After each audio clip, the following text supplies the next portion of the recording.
qui vous est normalement validé. Non.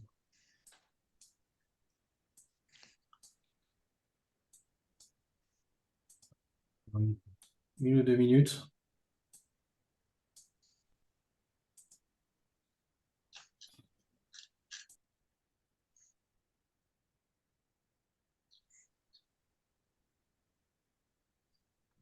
Bonjour. Bonjour. Valérie. Salut. Ouais.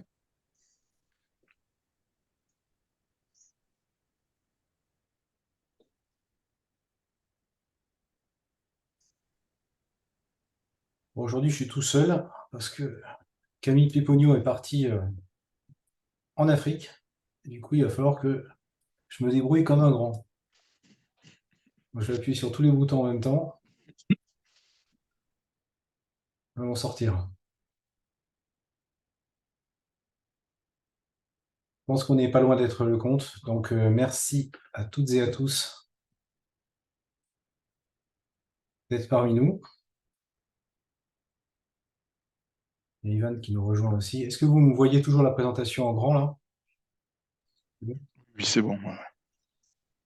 Ok. Bon, je vais attendre. J'espère. Ça va commencer un peu haché parce qu'en même temps, il faut que j'invite tout le monde. Je valide les entrées dans la salle. Je fais portier en même temps que présentateur. Donc, on est ici aujourd'hui pour parler du PEPR Forest. C'est le webinaire de présentation du projet ciblé 3. Donc, je vais reparler rapidement du PEPR Forest pour celles et ceux d'entre vous qui n'avaient pas participé aux épisodes précédents. Le PEPR, c'est un programme et équipement prioritaire de recherche. Donc, j'ai mis ça en gras parce qu'on est là pour parler de recherche. Et le focus aujourd'hui, c'est de s'intéresser au dispositif de suivi. Donc, pour l'historique, on a parlé du PEPR Forest dans 2 webinaires avec Christophe et Arnaud Sergent qui ont fait des présentations. Ensuite, on a présenté les projets ciblés de façon générale. Et puis maintenant, on est dans une phase où on focalise sur des points particuliers de questionnement pour lesquels on n'a pas toute l'information et on a besoin de vos retours. En particulier, la semaine dernière, on a parlé de la biodiversité. Aujourd'hui, on parle des dispositifs de suivi de terrain. Et la semaine prochaine, on va parler des enjeux d'interface socio-économique pour ce projet ciblé 3. Et puis, le 28, il y aura un webinaire sur la dimension tropicale. Rapidement, on va parler aujourd'hui de ce PEPR Forest. L'enjeu, c'est de replacer les écosystèmes forestiers dans le cadre de socio-écosystèmes forestiers en transition. Donc, c'est une thématique que vous connaissez toutes et tous. L'enjeu est de prendre la forêt comme en lien avec les services écosystémiques qui sous-tendent, en particulier les humains et leur bien-être, mais aussi les systèmes de gouvernance. Et autour de ça, on a créé une programmation de recherche qui s'articule autour de 4 défis et de 5 projets ciblés que vous voyez ici. Donc, le premier projet ciblé est en préparation, il est piloté par Georges Kunstler et vous en entendrez peut-être plus parler dans les prochaines semaines. Le deuxième projet ciblé est piloté par des collègues de l'INRAE, Eric Rigolo et Marielle, bon, j'oublie le nom de famille maintenant. Il s'intéresse aux risques et aux multirisques. Le troisième projet ciblé dont on va parler aujourd'hui, sur développer un système agile de monitoring écologique des forêts. Puis un quatrième projet ciblé qui s'intéresse à la création d'un think tank, ou think and do tank, piloté par Ecofor. Et finalement, un PC qui sera plus focalisé sur l'interopérabilité des données et des sorties de ces projets ciblés. Par ailleurs, donc, le PEPR Forest représente 50 millions d'euros sur une période qui s'étale sur 6 ans, puisqu'il commencera officiellement au début 2024, dont environ 21 millions d'euros sont orientés vers les projets ciblés, 23 millions d'euros sont orientés vers les appels à projets qui seront ouverts à partir de 2024, et il y aura une deuxième vague, donc il y a beaucoup d'opportunités de répondre aux appels à projets si vos thématiques ne s'intègrent pas directement dans les projets ciblés que je viens de décrire. Et finalement, il y a également un financement qui sert métabolisme de base du projet. Voilà, donc pour revenir sur le planning des webinaires, je l'ai dit rapidement en ouverture, on est actuellement à la quatrième réunion des projets ciblés aujourd'hui. La semaine prochaine, on va parler de socio-économie, le 28 des tropiques, et puis on aura une dernière réunion, en tout cas pour cette phase, en juillet, sachant qu'on va rédiger le projet vraiment en tant que tel, des projets ciblés à l'automne, et que le démarrage est prévu pour début 2024. Donc on a le temps, il n'y a pas d'inquiétude, et il y a le temps pour mûrir des projets et pour porter votre voix si vous avez des idées ou des suggestions à faire sur ces projets. L'idée, c'est vraiment qu'on prenne du temps pour y travailler ensemble et pas seulement on vous impose les thématiques de recherche. Donc le projet ciblé 3, système agile de surveillance écologique pour les forêts, s'oriente vers l'intégration de deux composantes importantes de la connaissance des forêts, la télédétection à très haute résolution spatiale, temporelle, avec les nouveaux outils que nous offrent les informations de télédétection, hybridées, combinées avec les informations de terrain dont on dispose depuis plus longtemps, mais qui sont aussi plus focalisées sur le terrain. Et donc, cette connexion se fait par l'intégration de connaissances, par la modélisation et par des techniques dont on a eu l'occasion déjà de discuter. Aujourd'hui, le focus, il est vraiment sur la partie droite de ce transparence et comment les observations de terrain peuvent être mobilisées pour mieux connaître les forêts et pour aborder des questions de recherche qui sont des questions des fronts de sciences.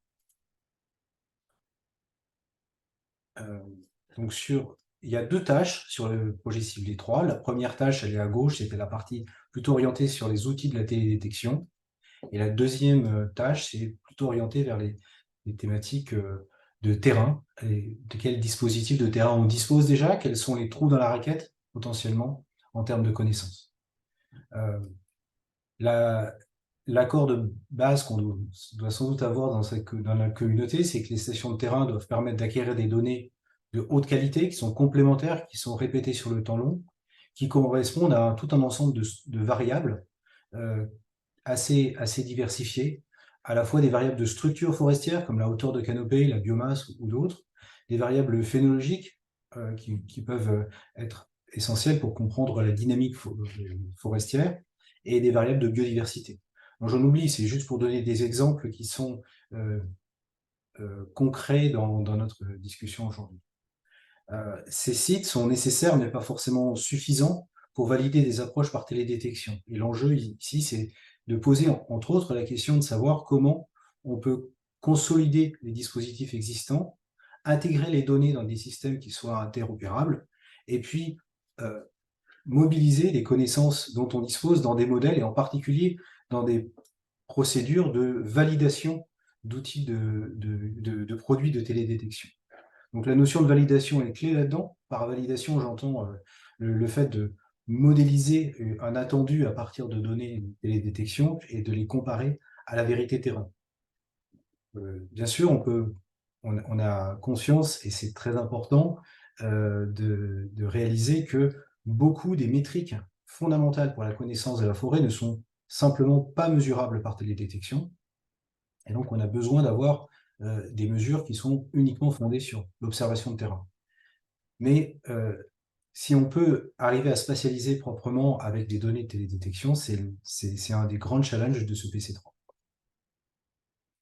N'hésitez pas à m'interrompre si vous avez des questions, des incertitudes sur ce que je suis en train de dire.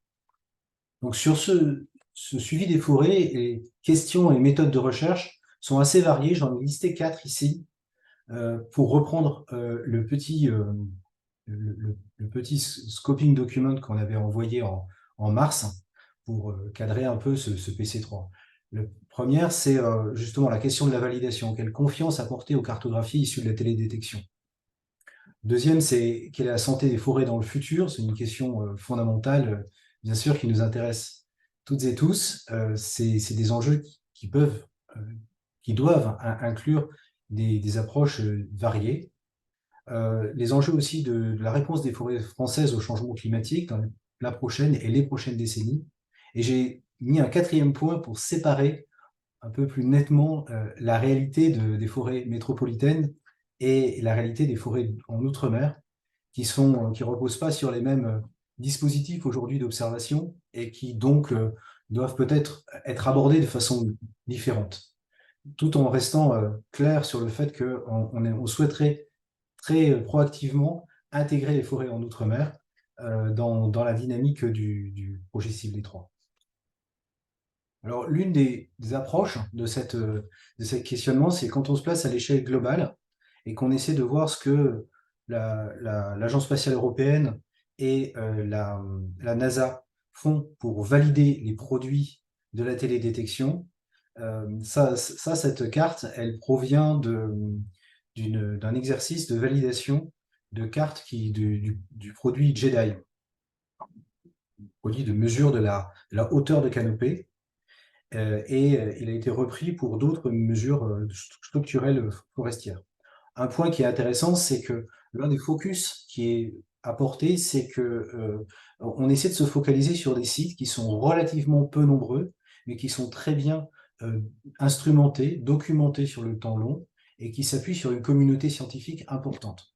Ça, c'est un petit peu le point de départ de la réflexion sur les approches de télédétection à cette échelle-là. Un autre point anecdotique, mais intéressant à remarquer, c'est que la France ici n'a aucun point, n'est pas du tout représentée, la France métropolitaine. Donc c'est probablement une omission, mais quelque chose qu'on pourrait redresser assez rapidement. Vous voyez que quand on parle de ces métriques, il faudrait que je puisse revenir en arrière. Voilà.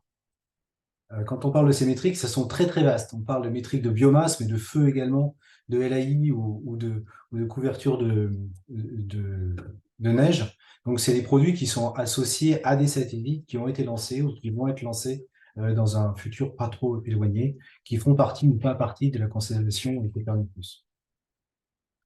Alors, une façon de représenter ça, je l'apprends c'est sans doute un diagramme que vous connaissez bien, qui a été publié il y a quelque temps par Guy Landman, qui représente toute la diversité des approches de suivi sur le terrain, avec une gradation entre le nombre croissant de sites et la représentativité spatiale, et au contraire, dans l'autre sens, une augmentation de la précision et de la caractérisation des sites.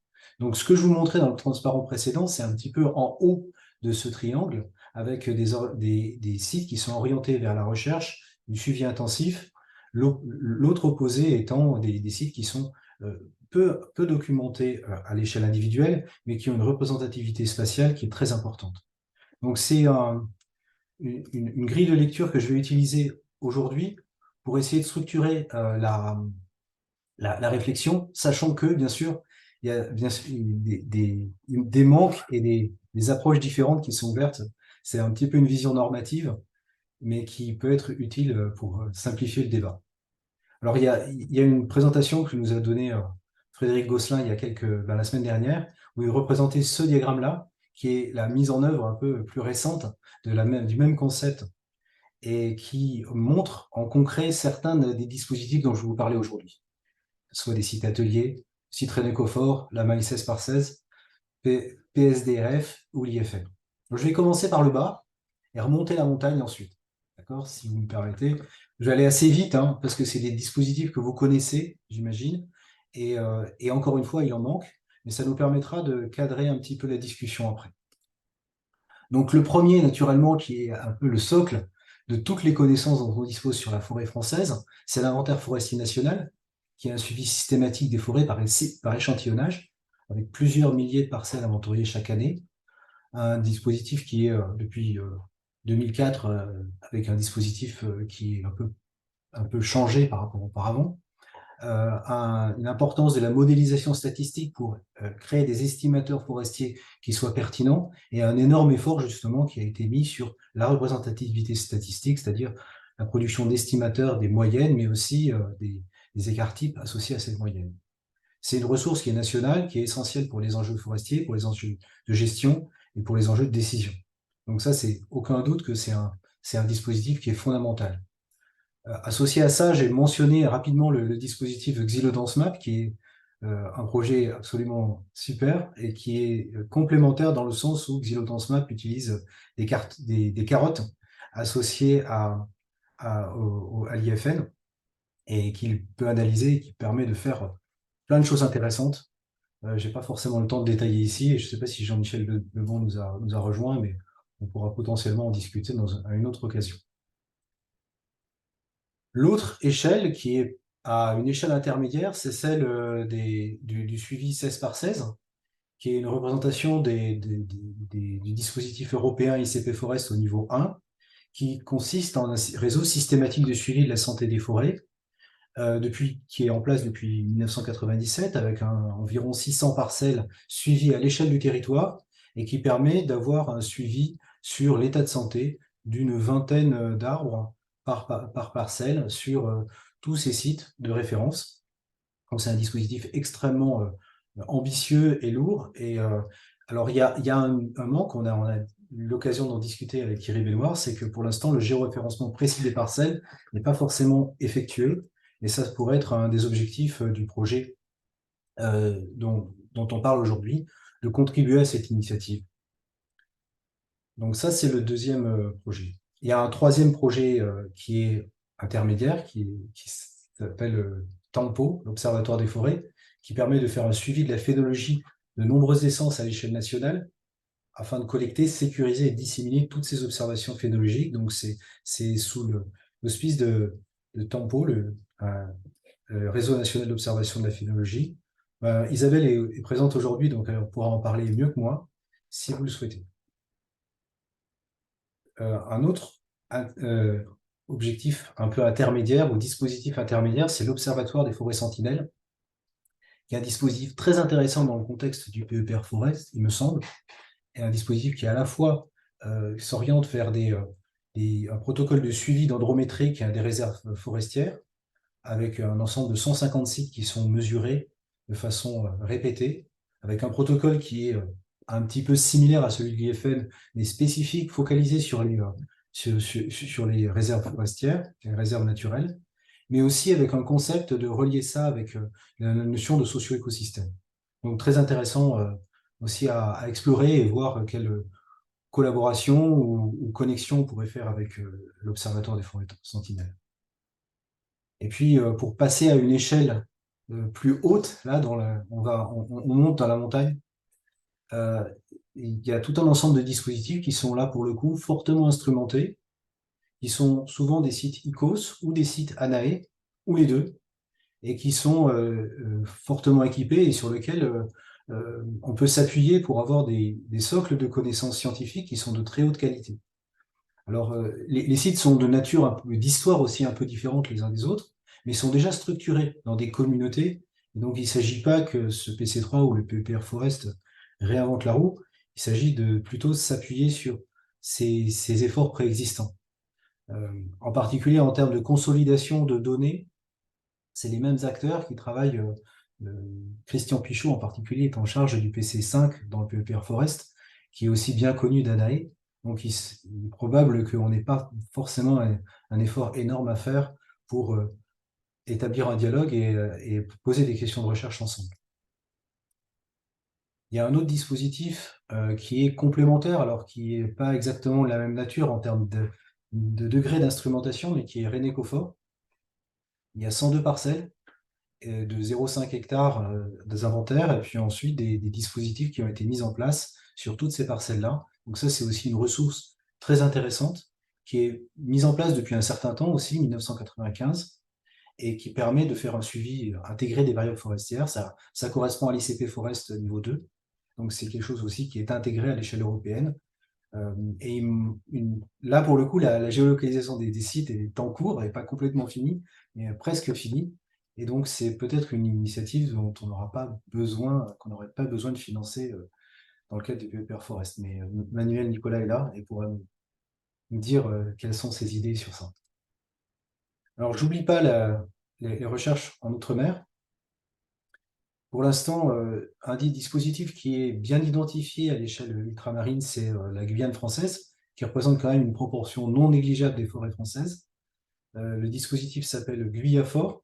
Ça représente une quinzaine de parcelles disposées sur l'ensemble plutôt côtier du territoire guyanais, avec 300 hectares inventoriés. Là, pour le coup, la diversité du nombre d'arbres est sans commune mesure avec celle du réseau Rénicofor et tous les autres réseaux, hein, plus de 1000 espèces, et puis on continue à compter. Mais il n'y a pas de réseau équivalent, à notre connaissance en tout cas, à l'échelle des Antilles, de la Nouvelle-Calédonie, de la Réunion, et pas non plus d'interconnexion entre ces différents sites ultramarins tropicaux. Donc ça aussi, c'est une frontière de recherche qui pourrait être intéressante à explorer. Voilà, donc ça, c'est un petit peu la fin, je crois, du panorama. Je voulais aussi dire quelques mots sur l'infrastructure de recherche INSILVA, parce que c'était un point de discussion qu'on a eu lors un des derniers, un des derniers échanges. INSILVA, c'est le mot-clé, et puis c'est un regroupement de dispositifs in situ qui regroupe trois axes: les ressources génétiques forestières, le renouvellement des peuplements sylviculture, les services écosystémiques, relations forêt ongulée. Donc là, il y a une assez grande diversité de questions qui sont sous-jacentes, qui sont peut-être pas de façon évidente en lien avec le projet ciblé tel que le 3, tel que je viens de le présenter, mais qui serait intéressant à explorer, en tout cas à ne pas ignorer dans le montage du PC3. Donc juste pour donner bon, peut-être que vous connaissez déjà ça parfaitement, je crois qu'il y a quelqu'un qui représente le projet InSilva ici, je pense. Je ne suis pas sûr que Laurent Saint-André soit là, mais Céline Méridio est peut-être présente parmi nous. Il y a, sur la ressource génétique forestière, il y a un ensemble de dispositifs qui sont souvent des tests génétiques sur plusieurs sites, des, méthodes, des approches assez variées, avec des tailles d'échantillonnage et des nombres d'espèces qui sont assez différents. Donc ça représente une ressource assez impressionnante quand on les met bout à bout. C'est bon à savoir. Deuxième, rapidement, c'est le renouvellement des peuplements et sylviculture. Vous voyez, là aussi, il y a tout un ensemble de dispositifs qui sont présents, à la fois orientés sur certains groupes régionaux ou alors différentes essences qui sont particulièrement intéressantes. Et puis le dernier point, c'est sur les seules relations forêt-ongulée. Là aussi, il y a un ensemble de dispositifs qui sont mobilisés déjà et au sein de INSILVA. Donc tout ça pour dire que tous ces dispositifs-là sont présents, sont potentiellement des ressources qui ont été pas assez mises en avant dans ma présentation. Encore une fois, mon objectif n'était pas d'être exhaustif, mais de donner un panorama rapide et pour stimuler une discussion et pour vous entendre sur un certain nombre de points. Donc la conclusion, c'est qu'il y a une variété de dispositifs. Quelles sont les questions de mission qui relèvent du périmètre du PC3? Quels sont les dispositifs qui manquent dans ce que je viens de présenter? Et certainement, il y en a. Quelles sont les manques de connaissances actuelles qui permettraient peut-être de justifier de nouveaux dispositifs ou d'assurer des complémentarités entre les acteurs qui sont en charge dans les différents dispositifs. Voilà tout ce que je voulais dire en introduction, et puis maintenant vous laissez la parole pour que vous réagissiez et puis que vous puissiez intervenir. Merci.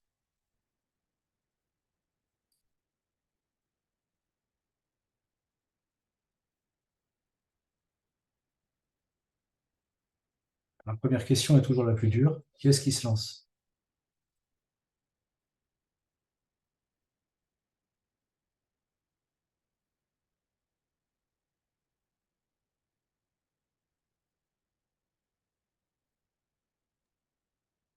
Yvan. Oui, merci Jérôme, c'est très très clair. Bah, si tu veux un briseur de glace, tu sais, moi je n'ai pas peur, il n'y a pas de problème. Alors, je voudrais revenir sur la dernière chose que tu as citée. Donc, tu disais que le lien avec InSilva n'était pas évident avec le PC3 et tu nous invitais à réfléchir quels seraient les liens. Donc, je m'engouffre dans la brèche. Et notamment par les composantes de diversité infra-spécifique. Mais voilà, comme tu disais, c'est pas nécessairement lié. Mais je dois juste mettre sur la table l'idée que, puisque justement, dans les discussions précédentes, tu avais mis en avant le fait de pouvoir arriver à l'échelon individuel pour l'analyse de la diversité. Évidemment, ça, on peut l'interpréter comme j'identifie la diversité spécifique des arbres dans un peuplement, ça c'est clair. Mais voilà, je voulais juste mettre sur la table le lien qui est qu'il est possible de faire avec la diversité individuelle infraspécifique, qui est évidemment un moteur de résilience qui, à mon sens, qu'il est intéressant de monitorer et de suivre sur le court, moyen et long terme. Voilà. Je mettais juste cet élément sur la table pour la réflexion. Merci beaucoup. Oui, c'est un point qu'on a déjà discuté. On a eu l'occasion de parler de ça. On a aussi eu l'occasion de se dire que quand on approche le problème par l'angle de la télédétection, il pourrait y avoir des différences entre les, euh, les génotypes forestiers qui pourraient être détectables en termes de phénologie en particulier, et que ça pourrait être un axe de recherche intéressant, mais qui est peu abordé jusqu'à présent et qui est peu testé. Donc il faut quand même formaliser ces questions-là et essayer de voir sur quel type de groupe d'organismes on pourrait aborder ces questions-là, sachant qu'effectivement la télédétection à très haute résolution maintenant offre l'opportunité d'avoir une approche couronne par couronne d'arbres, mais pas encore d'identifier les essences à très haute résolution par des méthodes hyperspectrales individu-centrées. Donc il y a quand même des limites aussi à ces techniques-là qu'il ne faut pas sous-estimer. Bien sûr. Merci en tout cas. Merci. S'il n'y a pas d'autres commentaires en rebond, Manuel? Oui, merci. Je voulais pas intervenir en rebond, mais sur autre chose. De manière générale, c'est très vaste. On voit la diversité des dispositifs. On voit aussi tout le potentiel qu'il y a de la télédétection. Et la question, c'est ouais, c'est un peu quelle priorité on dégage en termes de stratégie aussi. Je pense que c'est vraiment une question stratégique de savoir qu'est-ce qui paraît le plus immédiatement utile ou comme effort, parce qu'il y a beaucoup de choses à faire. On a des dispositifs qui existent, qui ne sont pas forcément géoréférencés, peut-être, ou pas de manière suffisamment précise, peut-être dans certains cas pour faire un lien avec la télédétection. Donc ça peut représenter un effort important, je pense notamment au réseau 1616, mais qui pour autant, par ailleurs, représente quand même beaucoup de données intéressantes en termes d'état de santé des arbres. Et puis d'un autre côté, on peut avoir des dispositifs qui sont géoréférencés, mais sur lesquels on pourrait faire plus de choses, avec éventuellement aussi des approches de télédétection terrestre, enfin de lidar terrestre, etc., pour comparer avec de la télévision aérienne ou satellitaire ou d'autres formes de mesures qui nous paraîtraient intéressantes. Et puis on voit la panoplie effectivement des paramètres aussi. Donc moi, ce qui me questionne principalement en premier lieu, c'est justement qu'est-ce qui nous paraît plus immédiatement prioritaire, j'ai envie de dire, par rapport aux besoins de la télédétection et de la validation des outils de télédétection, non? Oui, tout à fait. C'est l'un des axes. On a aussi dit que certaines des métriques qui nous intéressent, qui sont fondamentales, ne pourront jamais être mesurées par télédétection. Donc celles-là aussi sont prioritaires, jusqu'à ce que la technologie évolue. Mais je partage complètement ton avis. Il faut qu'on établisse des priorités, mais collectivement. Pour l'instant, j'ai ouvert le champ le plus large possible, à mon sens, même si encore une fois, j'ai peut-être oublié des choses, pour qu'on ait le panorama et qu'on voit sur quels sont les leviers d'action que le PEPR Forest pourrait apporter sur la science existante. Typiquement des projets qui semblent fondamentaux, mais qui ne sont pas actuellement suffisamment bien financés ou suffisamment bien renforcés au niveau, euh, disons, de la visibilité scientifique, pourraient être prioritaires également. Et ça, c'est pas quelque chose qu'on doit imposer, nous, en tant que porteurs de projet, mais plutôt de vous entendre, vous. Quelle est votre perception et quel est votre avis sur ça? Il faut vraiment que ça soit un avis partagé. Après, cet automne-là, il faudra qu'on fasse des choix, effectivement. Et ça, on les fera, mais on les fera en toute conscience et puis sur la base de toutes les discussions qu'on a eues. J'espère avoir répondu à ta question. Oui, c'est juste que c'est vrai que j'ai pas moi, je suis pas du tout expert en télédétection, donc pour moi c'est assez ouvert et je me rends pas forcément compte de toutes les contraintes qu'il peut y avoir. Mais une contrainte que je perçois quand même, c'est que donc on peut aborder les choses à différentes échelles, à une échelle d'une surface pour avoir des métriques qui soient estimées sur une surface forestière donnée, qu'on puisse comparer avec ce qui nous donne la télédétection, ou à une échelle de l'arbre. Et à ce moment-là, c'est pas les mêmes, c'est peut-être pas les mêmes besoins et pas les mêmes potentialités suivant les dispositifs existants. Ouais. Et c'est pour ça aussi je me demandais un peu, voilà, euh, les besoins qui paraissaient peut-être les plus prioritaires du point de vue de la télédétection et de son développement et de son avancement, quoi. Alors, par ailleurs, je pense que Milena est là, Milena Planès est là, Thierry Colleg sont là, et ils représentent vraiment la communauté télédétection, donc n'hésitez pas à intervenir sur ce que vous semblez important en termes de métriques, hein, qu'il faudrait mieux documenter ou informer. Désolé, C'est bon, je Barbara. me retenais parce que en fait, le problème des systèmes existants que tu as nommé, c'est le géoréférencement. Mais c'est pas très recherche, ça, comme sujet. C'est très mécanique. Il faut. Donc, je ne sais pas si ça rentre dans le PEPR, comme on manip à faire, ou c'est chaque laboratoire par lui-même doit avoir des moyens pour faire ça. Mais tels qu'ils sont référencés, là, les réseaux CES par CES, Renecofor et tout, on ne peut pas les utiliser en télédata parce qu'ils ne sont pas bien référencés au titre des images déjà Sentinelle de 10 mètres de résolution spatiale. Et si après on va en plus avec plus haute résolution au niveau de la couronne, alors là, laisse tomber, on n'a pas du tout une référence terrain exacte. Et on va aller vers ça parce que c'est ça qui va nous va permettre de voir les dépérissements et tout ça. Donc, il y a un effort important si on veut appliquer la télédec comme c'est prévu. Déjà, bien géoréférencer les systèmes actuels que tu as nommés qui sont existants. Mais c'est pas très recherche, c'est mécanique. Donc, ça, Bon, j'hésitais à dire, je veux dire, mais c'est les besoins. C'est les besoins pour il y a un Télédec. besoin clé sur un besoin de recherche hein, qui va permettre de débloquer des, des- des outils qui sont absolument fondamentaux et de pouvoir faire des vraies validations. On s'en fiche, on a besoin de ça et on va le prioriser. Moi, je pense, enfin, c'est mon avis, Donc, hein. d'accord. Donc, on a besoin de ça, d'un bon géoréférencement pour appliquer la Ouais. Télédec. C'était aussi l'impression que j'avais. Et après, c'est plus ou moins difficile à faire et c'est plus ou moins long ou coûteux. Et ça, c'est des discussions qu'il faudra voir. Mais il faut au moins qu'on identifie le problème. Et ça, c'en est un, Oui.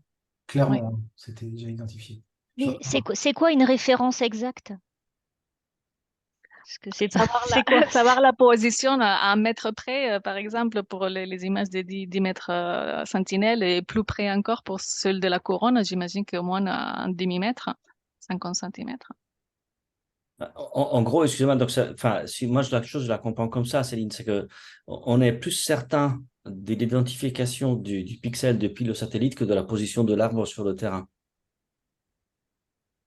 Et Il faut donc, pouvoir localiser l'arbre et faire la liaison avec les pixels voilà. satellites. Et Le en fait, pixel nous, satellite, on sait bien où il est, mais l'arbre, il n'est pas bien, on ne sait pas où les mettre, dans quel pixel les mettre. oui, parce qu'il y a des grosses erreurs quand nous, on positionne un arbre sur le terrain avec un GPS de base, entre guillemets.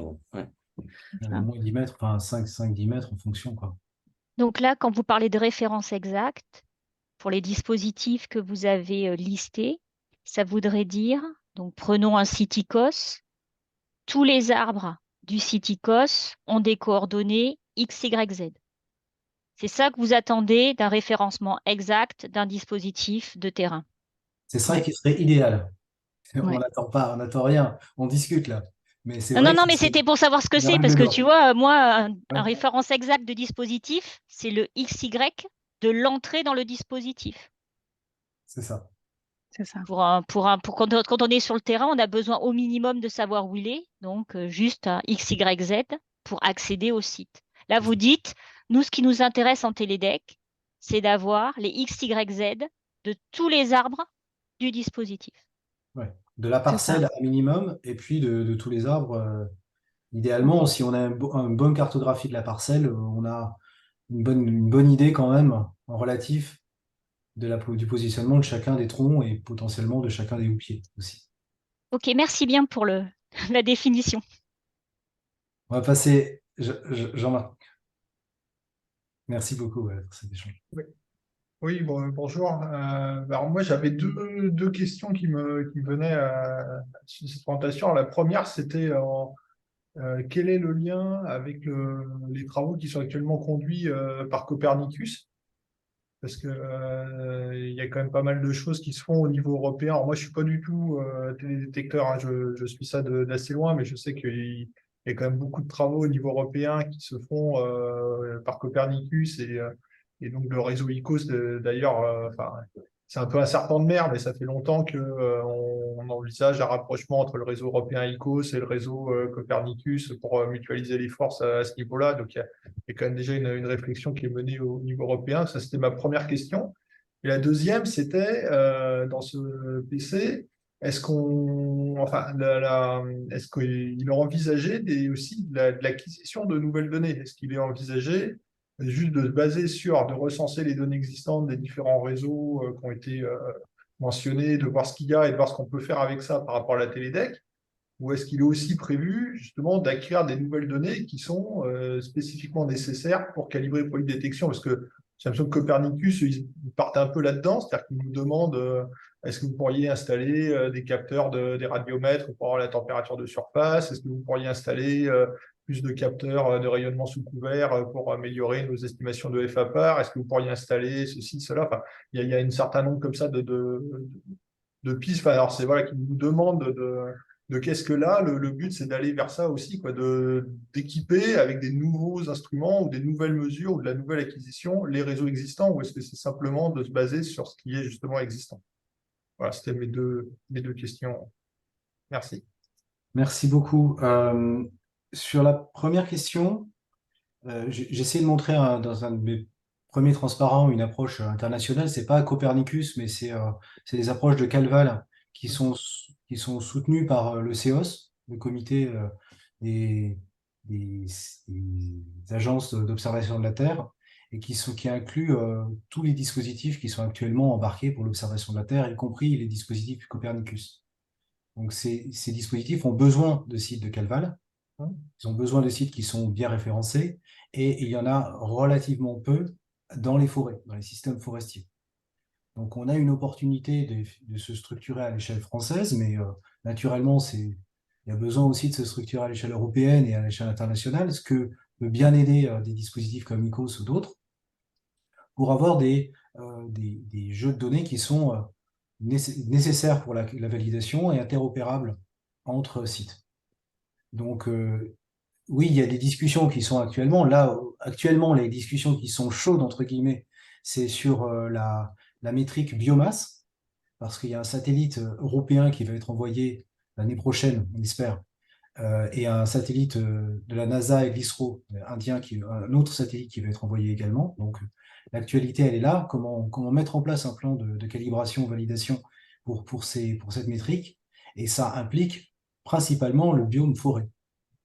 Et donc, c'est pour ça aussi je pense qu'il faut qu'on soit en position de pouvoir répondre à ces besoins. En termes de Calval, il y a bien sûr beaucoup plus que ça, et tu l'as souligné, il y a possibilité de mettre en place d'autres dispositifs. Et là, ça rejoint la deuxième partie, enfin ta deuxième question. Notre objectif, c'est pas seulement de restructurer et de comprendre quelles sont les données, où elles sont, mais c'est aussi de contribuer à l'acquisition de nouvelles données sur les 6 prochaines années. Là, vraiment, il y a une composante de terrain qui doit être poussée, parce que si on pense tous que c'est l'autre projet, le projet du voisin qui contribue à l'acquisition des données, ben on va pas avancer collectivement. Donc, je connais peu de PEPR équivalents qui sont orientés sur ce type d'acquisition. Il y a le PEPR fer carbone, mais il y a peut-être moins d'investissement sur les données, de l'acquisition de données.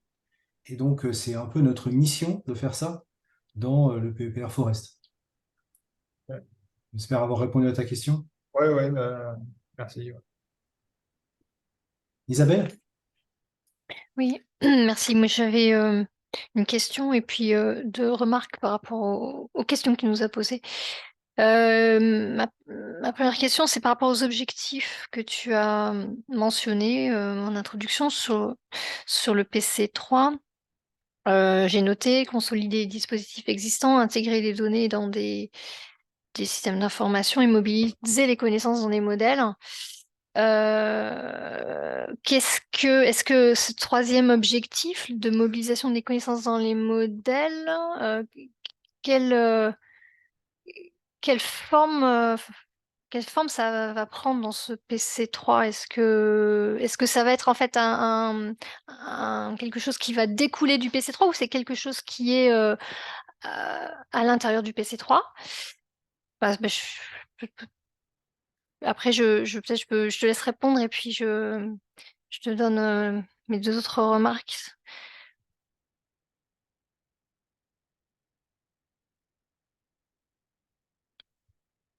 Jérôme, je crois que tu as coupé ton micro. On t'entend pas. Effectivement.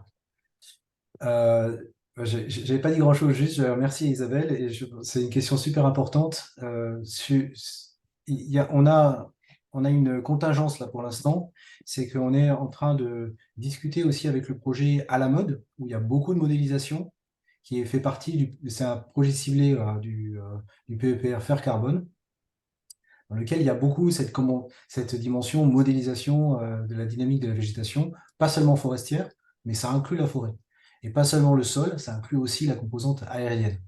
Donc, il ne s'agit pas de refaire la même chose que donc, pour l'instant, je suis resté un peu vague. Il y a une dimension qui me semble importante et inévitable pour notre projet, c'est de prendre en charge la modélisation, comme je l'ai présenté dans ce slide-là, c'est le lien statistique qu'il peut y avoir entre l'échelle de la mesure sur le terrain et l'échelle de la télédétection.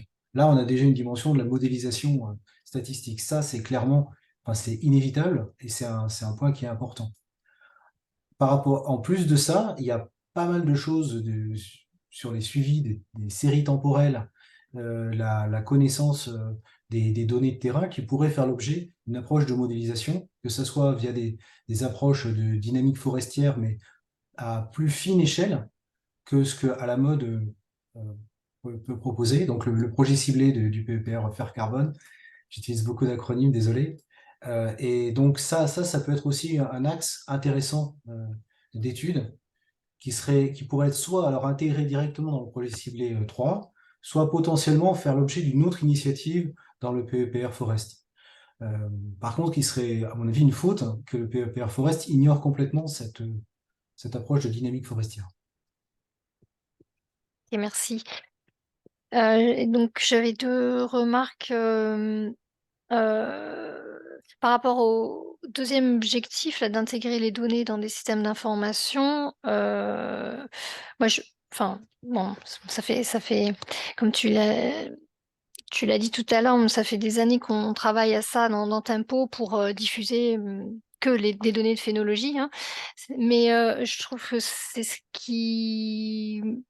Enfin, même s'il y a eu beaucoup d'efforts de faits ces dernières années, je trouve qu'on n'est pas encore arrivé au bout et que c'est un élément super important pour faire progresser les travaux de recherche actuellement. C'est effectivement de diffuser toutes les données qui existent et puis de les rendre interopérables. Donc, si j'ai bien compris, c'est le PC5, l'interopérabilité. Mais voilà, enfin, moi je trouve que c'est super important. Et par rapport tu as demandé à la fin quels étaient les manques de connaissances actuelles. Moi je dirais que le plus criant, le manque le plus criant, c'est sur les données de sol. Et là, je sais pas si la télédétection, enfin, comme je travaille pas moi sur le sol, mais je suis une utilisatrice, on va dire, des données de sol. Je sais pas ce qui est en cours dans les projets sol de monitoring, mais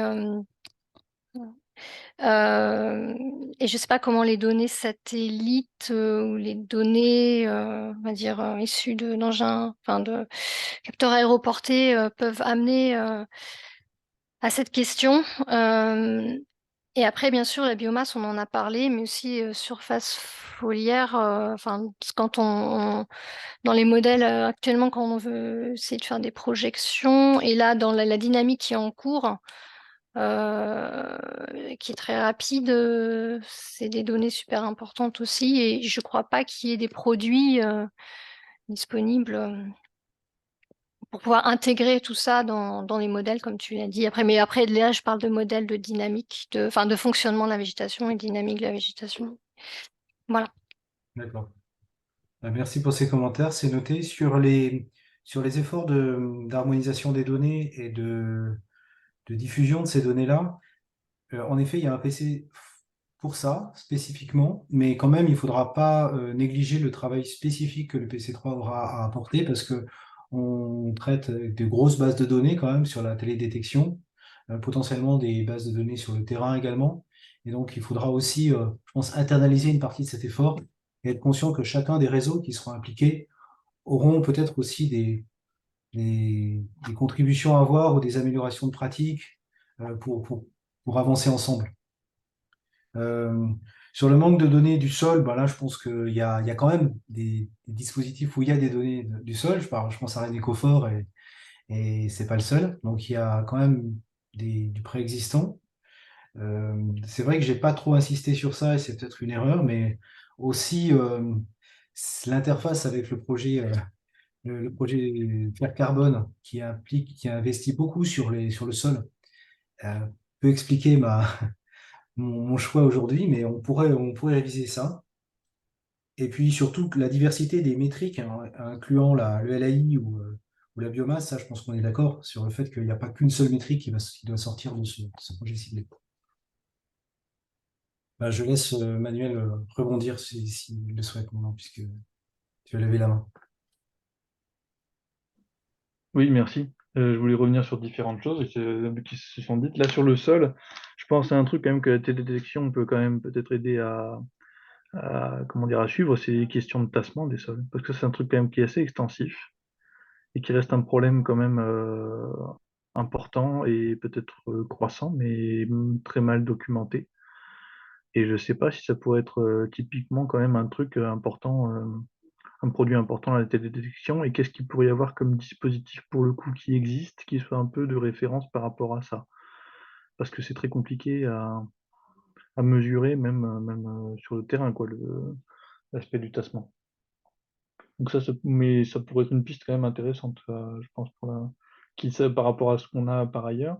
Et sinon, du coup, ça amène dans les dispositifs, si on considère le sol, il y a le RMQS là que tu as pas cité, mais donc le réseau de la mesure de la qualité des sols, qui pourrait être un support intéressant à envisager en plus, quoi.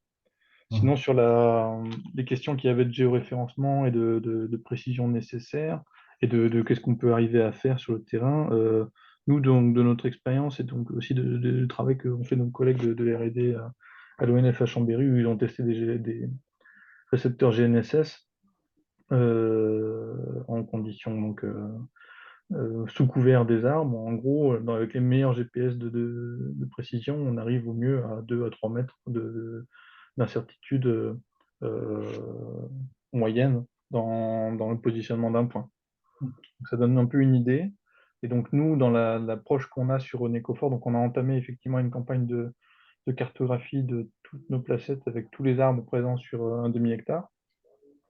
Et donc pour ça, on fait une cartographie en fait en relatif de tous les arbres, donc distance, en gros distance azimut, différence de pente, et qui nous permet d'avoir une précision de l'ordre de 15-20 cm. Et on prend des coordonnées GPS, des angles des placettes pour pouvoir positionner ça dans un système géoréférencé. Mais donc on a deux niveaux de cartographie pour assurer la cartographie complète de nos placettes, quoi. Et ça, donc, dans notre effort à nous, donc on a passé la moitié, on arrive bientôt aux 2 tiers du réseau qui est cartographié. Et oui, c'est un gros effort. Nous, ça nous demande en gros donc 2 jours de terrain pour 3 personnes pour faire une placette René-Confort qui fait donc un demi-hectare qui est cartographié en plein, quoi. Donc c'est quelque chose qui a bien évalué, mais donc de ce que je comprends, c'est que par rapport aux besoins de précision pour les sentinelles ou tout ça, ce serait déjà d'avoir quelque chose au minimum d'inférieur à 10 mètres, si j'ai bien compris en termes d'incertitude. Donc on serait bon par rapport à ça, mais en même temps il y a du progrès technologique sur la télédétection, de la résolution qui s'affine. Donc le plus précis on est, le plus on a de potentiel, j'imagine, derrière avec le développement pour mettre en lien avec les nouveaux produits de télédétection, quoi. Ok, Voilà, c'était merci. une remarque. Sur télédétection, mesure de la hauteur du sol, juste la topographie au sol. Potentiellement, il y aurait des opportunités avec le LiDAR HD, mais si Sylvie doit parler juste après, je lui laisserai rebondir si elle a des idées. Sur le RMQS, oui, je ne l'ai pas mentionné, donc désolé, mais c'est un dispositif à l'échelle du territoire et pas seulement forestier, donc effectivement, il pourrait être mobilisable. Exactement comment, je ne sais pas. Et sur ton dernier commentaire sur le positionnement à haute résolution des arbres, on a testé récemment en Guyane un LiDAR mobile qu'on porte à la main comme ça et qui marche vraiment bien. On a fait 4 hectares de forêt dans la forêt tropicale à, en 4 jours, à 4 personnes, à 3 personnes. Donc ça va assez vite et ce serait peut-être une opportunité technologique qu'on pourrait déployer à terme dans plus de sites. Ça te fait l'effort de terrain, mais par contre, après, il faut l'effort de traitement derrière pour le Ah oui, LiDAR. bien sûr, oui, Voilà. alors ça c'est une autre paire de manches, mais bon. On peut Mais pour moi, essayer. sachant que moi, dans ce qu'on fait sur Ecofor, l'un n'empêche pas l'autre, c'est-à-dire que le référencement qu'on fait de cartographie, là, en prenant la position de tous les arbres, pour moi, c'est complémentaire avec une couverture LiDAR, parce qu'en fait, après, tu peux espérer recouper pour justement repositionner tes arbres dans ton nuage LiDAR et les retrouver plus facilement individuellement, parce que nous, ils sont tous numérotés individuellement. Bien sûr. Donc, comment dire, le travail qu'on fait se restera utile même avec ensuite une couverture. Si on envisage derrière des couvertures lidar terrestres de manière un peu systématique, bah, ça restera de toute façon utile parce qu'on pourra recouper les deux niveaux d'information, quoi. Très bien. Oui, non, mais je suis d'accord avec toi. Merci beaucoup. Sylvie? Oui, merci. Oui, en fait, je voulais rebondir un peu sur les besoins de télédétection, du coup, par rapport à ce qui avait été déjà dit. Alors, enfin, en termes de besoins, moi, je pense que quand on veut développer des modèles, déjà, il faut du coup une diversité de types forestiers, de structures, et par rapport aux objectifs du PPR Forest, je pense qu'il faudrait aussi pour des sites comparables une diversité de gestion. Euh, et c'est souvent qui fait défaut en fait quand on fait des études télédétection, parce que jusqu'à maintenant on a souvent fonctionné sur des sites en refaisant les mesures pour développer nos propres modèles, parce qu'il n'y avait pas justement de base de données au niveau national suffisante. Du coup, ça, je pense que quand il faudra choisir, il faudra peut-être aussi faire un mix de différents systèmes existants et puis de différents modes de suivi existants, et peut-être choisir un jeu de sites qui correspond, qui permettent de répondre à ces attentes. Parce que pour l'instant, c'est un peu compliqué. L'autre point, c'est là, on a beaucoup parlé aussi de précision. Alors la précision, c'est vrai que nous, quand on travaille sur du lidar, alors c'est peut-être le besoin en termes de précision, ou pour les approches à l'arbre, sera plus important que pour les approches au pixel. Et moi, je dirais qu'il faut effectivement être, si possible, de l'ordre de 15-20 cm. Les précisions annoncées là pour René Coffer, ça semble convenir. Mais en général, nous, quand on fait des protocoles terrain nous-mêmes, on va même en deçà. C'est-à-dire qu'on positionne, on a fait plusieurs sites où on positionnait au tachéomètre. On se positionnait à l'extérieur au DGPS, parce que dès qu'on rentre sous couvert, le DGPS devient beaucoup moins précis aussi.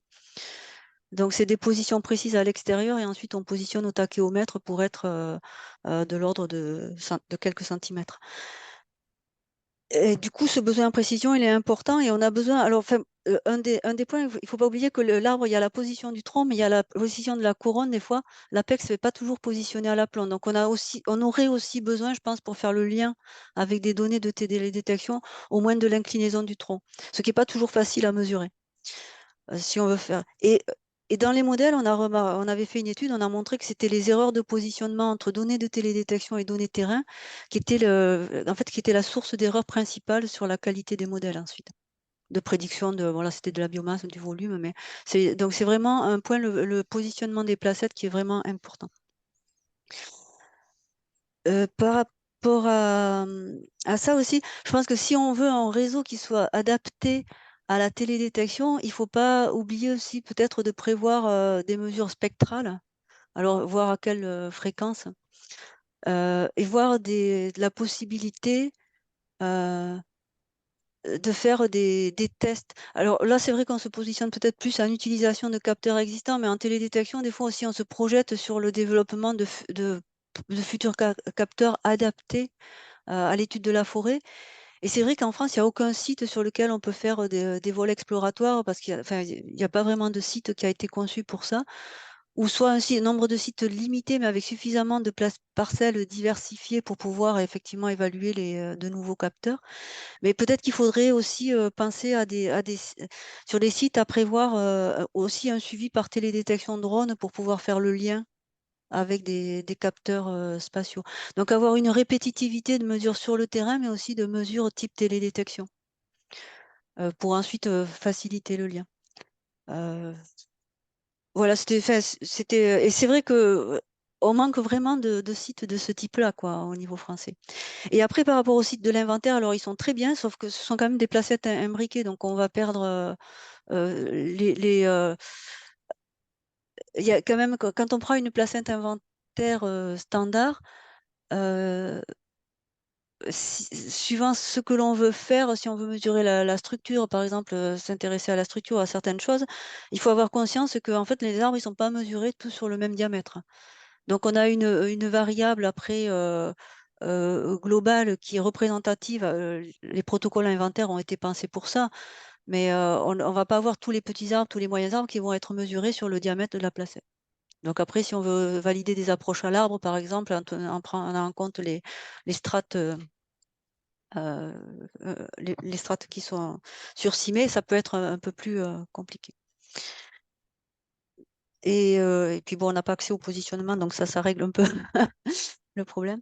Et par rapport, alors la question sur le tassement des sols, alors oui, je ne sais pas de combien ça se tasse un sol, mais j'ai peur que le lidar, même si on va avoir une information sur l'élévation, l'élévation du terrain. Mais si on veut faire un suivi temporel, je suis même pas sûre, je sais pas de combien on estime le tassement à peu près en centimètres, mais c'est pas sûr que le lidar soit adapté. Il y a peut-être d'autres méthodes à base de radar qui seraient peut-être plus précises en altimétrie. C'est à voir, quoi. Et puis tu parlais effectivement, on va voir le lidar HD, on va voir un vol, mais après, à un temps donné, on va voir l'état, le niveau du sol. On voit beaucoup de choses, hein. On peut voir les anciens tracés parcellaires, on peut voir si des terrains sous couvert avaient été cultivés. On voit des anciens, si les données sont acquises en hiver. Mais si on veut mesurer un tassement, il faudrait faire de la comparaison. Et la précision altimétrique du lidar n'est pas non plus, c'est pas au centimètre près, quoi. Ouais, non, mais t'as raison, c'est vrai qu'à la réflexion, c'est peut-être un peu trop fin pour faire. Ouais. Après, on peut voir peut-être si le sol est lisse ou pas. Et puis, il y a quand même aussi, s'il y a de l'herbe, des herbes, une strate herbacée, ça va un peu bruiter quand même aussi la position du sol. Ok. Donc, je suis pas sûre que ce soit la meilleure. Peut-être que du radar, interférométrie radar, enfin, en rentrant sous le couvert. Oui, c'est ça, voilà, pour l'aspect interférométrie, ça Oui. répond très bien en termes de précision, mais Oui. le problème, c'est qu'on n'a pas que le sol, quoi. Après là, avoir ça coupé marche les plus, arbres. Voilà, exactement. Donc là, effectivement, je pense pas que ça apporte une solution dans la forêt, en fait, Oui. l'interférométrie pour ce Donc, problème-là. pour cette question-là, je suis pas sûre qu'il y ait Ouais. des solutions Ouais. télédétection, quoi. Télédec, ouais. Ok. Donc j'ai bien noté, hein, tu as mentionné qu'il faut une diversité de types forestiers, qu'il y a des approches les plus précises possibles pour positionner les arbres. Alors, du lidar terrestre, ça peut être, mais des GPS avec un tachiomètre, ça peut le faire aussi. C'est peut-être. Le lidar terrestre, le problème, il faut positionner quand même aussi. Un lidar Oui, terrestre, mais soit avec tu as un des DGPS. GPS. Oui, mais souvent le DGPS en forêt, ça suffit pas si on veut Ah, vraiment être de l'ordre de quelques centimètres. Parce que pour revenir un petit peu à ces précisions de localisation en télédétection, ce qu'on sait bien faire, c'est à l'intérieur d'une image, d'avoir les distances entre les objets que l'on voit. Ça, c'est pas un problème, parce que là, c'est lié à la résolution de l'image. Ensuite, on a des systèmes maintenant optiques, par exemple, qui sont très résolus, mais par contre, ils ne savent pas bien placer l'image sur la Terre. Il y a des problèmes de géoréférencement de l'image en soi. Donc là, on peut avoir des systèmes qui sont au mètre, métriques, mais par contre, on peut avoir une position absolue des points qui est à 10 mètres, voire 20 mètres. Pour pas citer des systèmes commerciaux qui vendent de la très haute résolution, ils sont pas très très bons en localisation exacte de l'image en soi. Donc il faut faire un petit peu attention. C'est pas parce qu'un système est très résolu qu'il a une bonne précision de géolocalisation non plus. Donc, avoir les deux, c'est extrêmement coûteux, c'est extrêmement difficile. Les sentinelles, typiquement, ils ont 10 mètres de résolution. Par contre, ils ont un positionnement, un géopositionnement des images qui est très précis, qui est très bon. Voilà. C'est pour ça qu'il faut faire un petit peu attention. Quelquefois, du relatif peut suffire entre deux mesures, deux arbres, ainsi de suite. On n'a pas forcément besoin de connaître la position exacte de l'arbre sur le géoïde, quoi, en fait. Donc, ça dépend ce qu'on veut faire, ça dépend quel type de capteur. Voilà. Ok. Moi, je pense qu'il faut peut-être pas qu'on reste non plus sur que ce problème qui est un problème technique important, mais qui est l'un d'entre eux seulement, et qu'on puisse avancer. Mais merci beaucoup pour ton input, Sylvie. Et Thierry, Constant?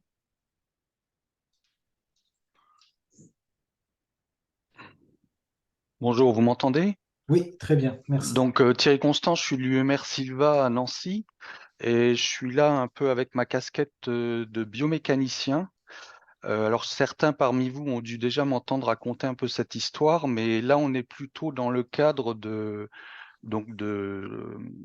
diversifier les acquisitions dans le cadre des dispositifs de suivi à long terme.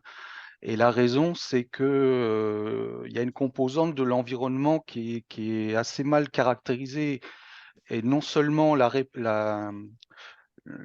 cette variable environnementale qui est la vitesse du vent, mais surtout ce qui nous manque, c'est la réponse des arbres à cette sollicitation du vent. Parce qu'on se rend compte là donc c'est vraiment un front de chance sur lequel on travaille, hein. C'est que en relatif, sur un accroissement annuel, les sollicitations mécaniques qui sont dues au vent régulent l'allocation du bois dans le tronc. Et pour un accroissement annuel, on peut atteindre en absolu 50% de la largeur du cerne.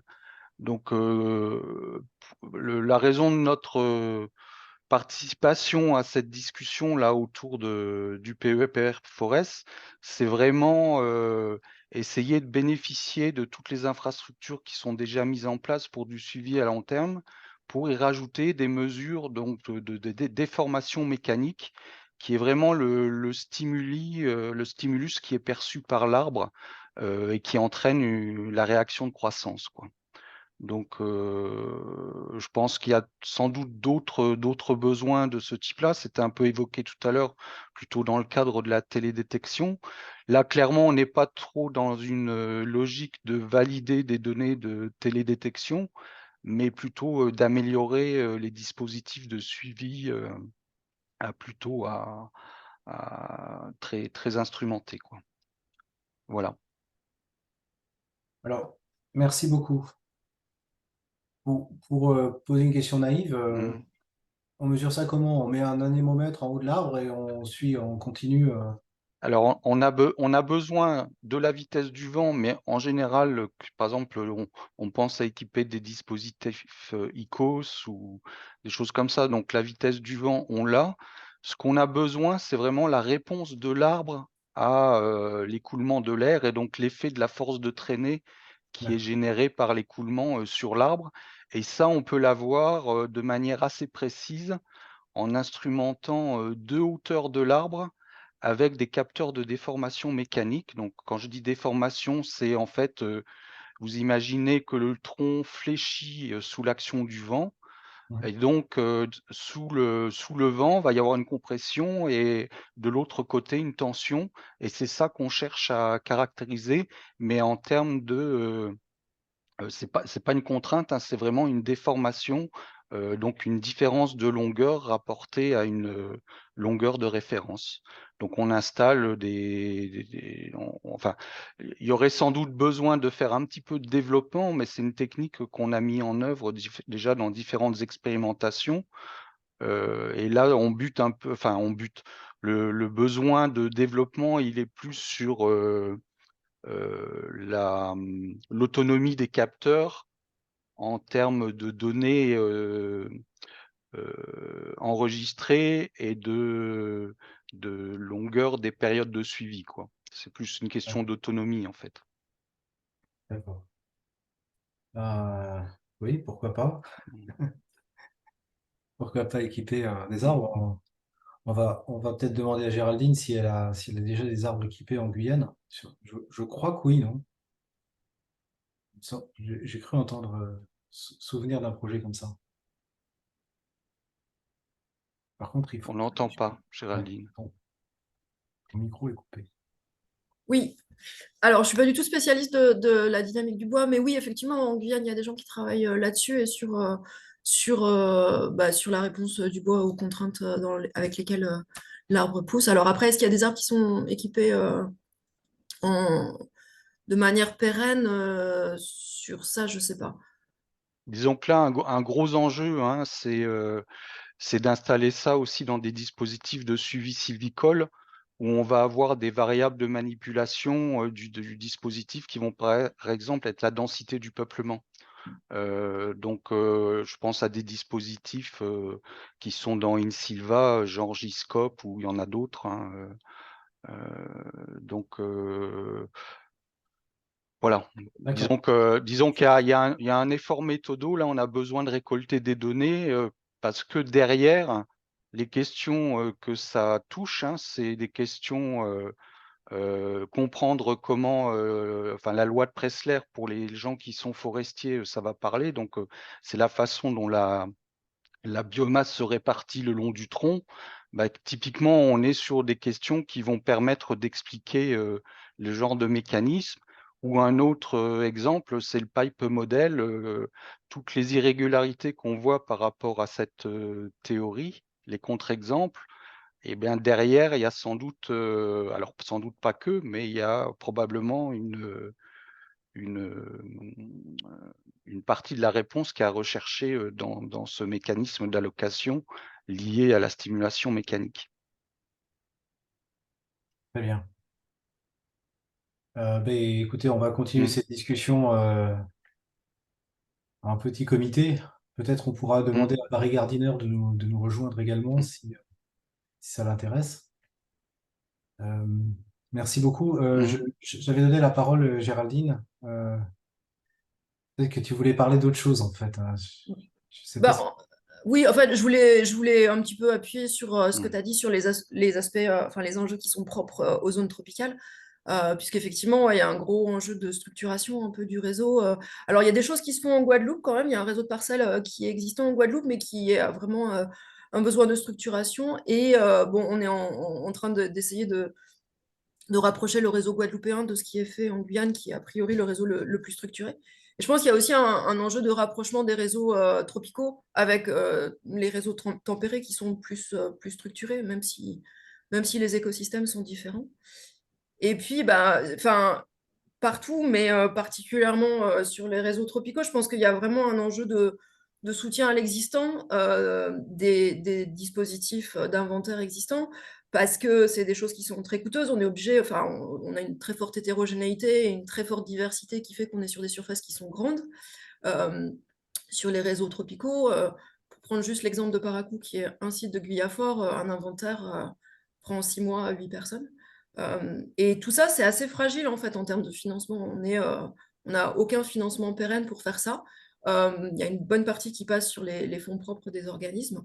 Et il y a vraiment un besoin de financement récurrent qu'on a vraiment du mal à faire. Alors, je sais que ce n'est pas spécifique au tropical, mais c'est particulièrement fort sur les réseaux qu'on peut avoir en zone tropicale. Merci beaucoup.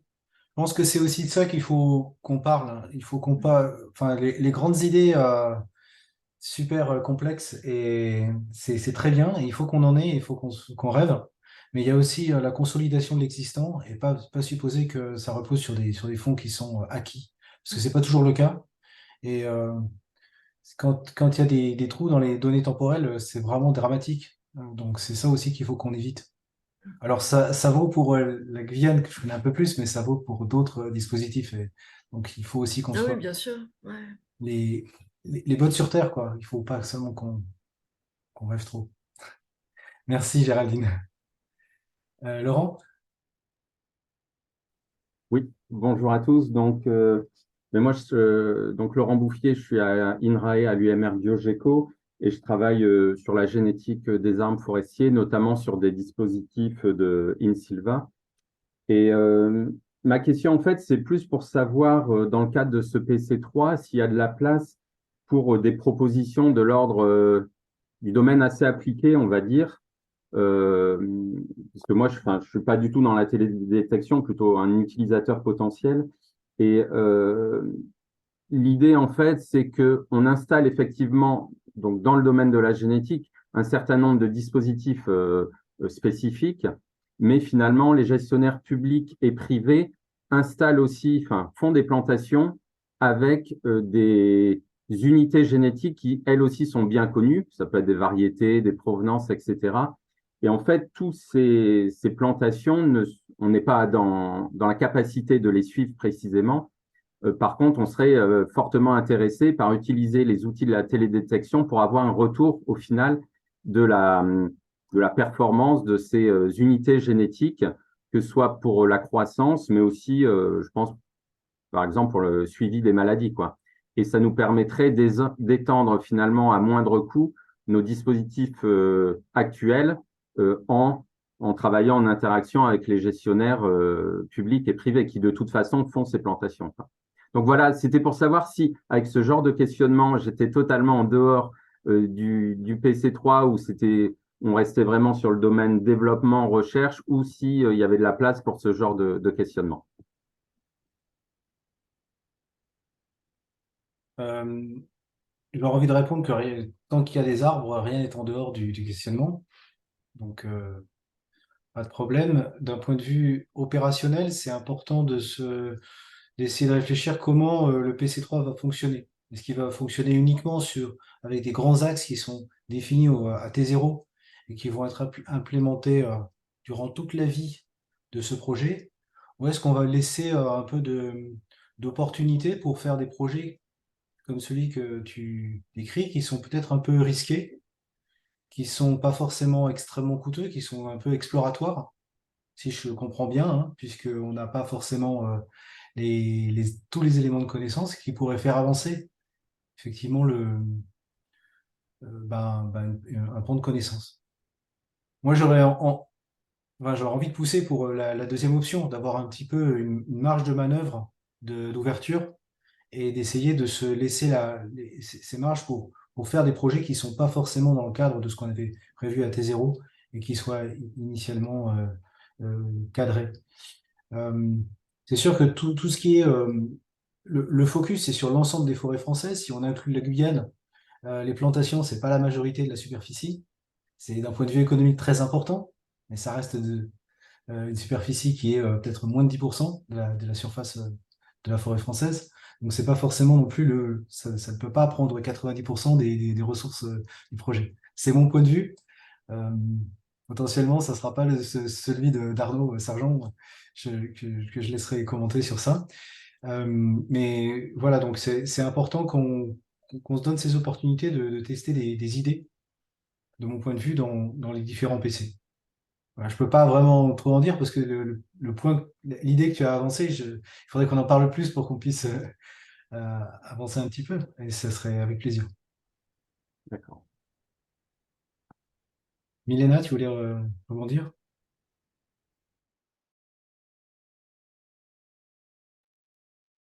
Micro, Milena. Oui, pardon. Ça y est. Oui, tu nous as dit Alors, on t'entend pas très bien, Milena, il faudrait que tu mettes ton son plus élevé ou... Je vais faire maintenant. Alors maintenant, c'est bon? C'est bon là? D'accord. Parfait. Alors, c'était pour parler des métriques, donc qu'en plus de faire des hauteurs et volumes, est-ce qu'il peut y avoir aussi une harmonisation des différents réseaux qu'on a vus ou on peut voir aussi noter les structures parce que c'est vachement important quand on regarde vers le haut, savoir jusqu'à quelle couche on est en train de pénétrer avec optique ou radar ou lidar même. Donc, quel type de structure faut détailler au nombre de strates ou des choses comme ça, la végétation au sol. J'ai fait la liste de Père Noël. Hein. Et si possible aussi la notion d'état de santé, parce que même si c'est pas fait pour le suivi d'état de santé, pour ceux que comme moi suivent les dépérissements, c'est intéressant de trouver des réseaux où on peut constater ça, à part de nos campagnes propres. Et je voulais répondre à Thierry Constant aussi quand il disait que c'est important les vannes. Même pour moi aussi, c'est important parce que quand je regarde avec les radars, les vannes affectent mes mesures radars et je peux dire qu'il y a une forte biomasse, tandis qu'en fait, c'est l'effet du vent. Donc, les mesures comme ça de vent, humidité ou des variables qui peuvent expliquer certaines choses quand c'est possible, hein, quand c'est très coûteux, mais sur certaines choses, ça aide. Donc, les vannes aussi, vannes, pluie, et structure, voilà, c'est tout. C'est ma liste au Père Noël. Mais on est là pour ça, hein. On est là pour voir large. Sur les approches de sites qui sont bien instrumentés, on peut faire beaucoup de tout ça. Il y a beaucoup de ces choses-là qui sont déjà faites. Donc c'est un des points forts de l'approche. Oui, Forcément, c'est sur des points assez limités. Donc je rejoins à ce point-là le commentaire que nous a fait tout à l'heure Sylvie, de dire qu'il faudrait vraiment penser à des sites qui sont limités, mais qui sont idéaux pour faire des survols en hyperspectral, en lidar, en optique, pour pouvoir comparer les approches et pour pouvoir s'appuyer sur la même base de référence. Donc c'est un petit peu vers ça qu'on essaie d'aller. Alors, en termes de mesures, on peut prendre pas mal de choses. Il y a déjà beaucoup de choses qui sont prises, hein, dans beaucoup de Oui, il y a des sites Optimix dont on parlera peut-être Nathalie après, mais qui mesurent plein de choses, même des substrats au sol avec différentes densités d'arbres et tout, des gestions. Donc, mais c'est peu. Ça serait bien, comme dit Sylvie, qui est partie, avoir une diversité, plus de forêts, d'essences, d'endroits. Ouais, tout à fait. On s'est noté ça. Ouais. Céline? Oui, merci de me donner la parole. Donc, j'assiste à cette présentation aujourd'hui parce que je fais partie des coordinateurs de l'infrastructure de recherche InSilva France que tu as présenté, Jérôme. Donc, en fait, InSilva France, c'est une infrastructure de recherche nationale où on affiche tous les réseaux de dispositifs, enfin tout. Une grosse partie des réseaux de dispositifs forestiers français. Et pour faire partie de ces réseaux, ça veut dire que un dispositif est répété plusieurs fois sur le territoire et que les modalités de modification des couverts forestiers sont répétées. C'est-à-dire que la demande de Sylvie, là, de dire on a besoin de même modalité expérimentale répétée plusieurs fois, ça fait partie des obligations pour faire partie de l'infrastructure de recherche InSilva. C'est-à-dire que si on manipule un couvert d'une essence donnée, on le manipulera dans plusieurs endroits dans le territoire.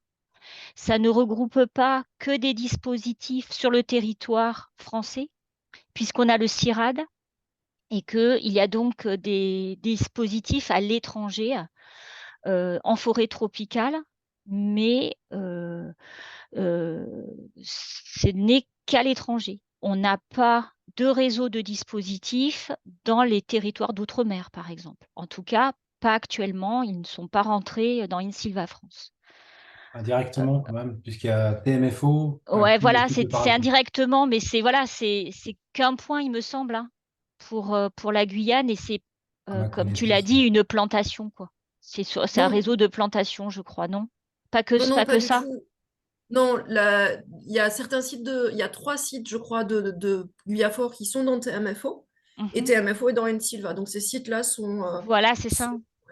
Et c'est des sites donc en forêt naturelle avec certaines parcelles qui ont été exploitées. Ouais, c'est ça. De manière expérimentale. C'est peu, quoi, par rapport à ce que tu présentais en disant que vous aviez plein d'autres choses en Guyane et en Guadeloupe. C'est ça que j'ai retenu, hein. Donc, moi, ce que je dis, c'est que pour InSilva France, là, cet effort d'aller rechercher dans les territoires d'outre-mer, départements d'outre-mer, je considère qu'il n'a pas été fait et il reste à faire. Voilà, c'est ça que je dirais. C'est ça que je dirais.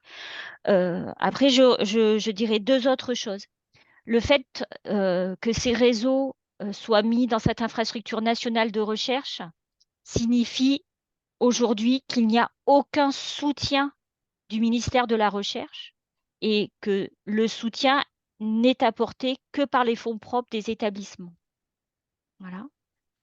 Donc ça, c'était la question. Est-ce qu'il y a un soutien à ces réseaux? C'est non. Ce n'est pas forcément le cas pour d'autres infrastructures de recherche qui ont pu bénéficier par le passé de financement, soit du ministère de la Recherche, soit des PIA, par exemple, ou de l'Europe.